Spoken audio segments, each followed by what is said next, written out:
some random thoughts. First of all, people who pirate ebooks and compare what they're doing, either just the downloading or downloading and subsequently sharing with other people, they compare it to a library. All right, let's say I patent a new kind of hammer. Now, I didn't invent the hammer. The hammer existed before patents, but I've done something new with it that, merits this patent. Neighbor Bob comes over, knocks on the door, asks if he can borrow it. So I say, okay, sure. So he brings it back. Say, oh, that was fast. He said, oh, well, here.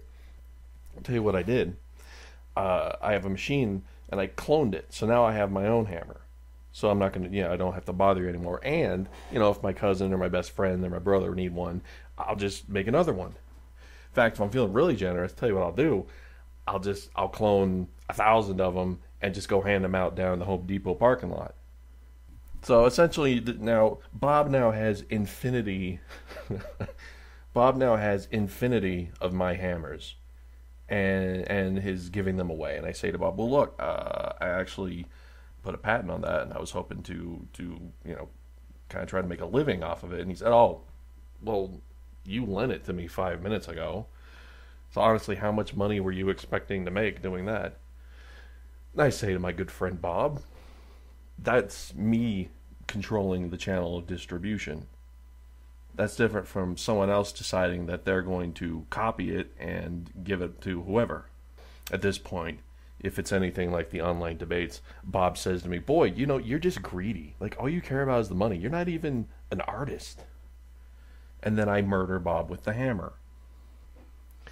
Success and failure, sometimes it's likened to a series of peaks and valleys, with the idea, at least the platitude being that every valley has a slope leading up out of it. But it's not a roller coaster. There's no track. You're not just going to naturally be led up out of it. You've got to climb up out of that valley.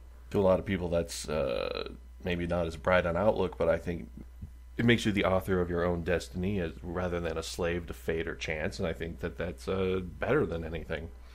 I never thought about what I want on my tombstone. Well, because I don't want a tombstone. I want to be cremated. Somebody asked me, well, what would you want on your urn?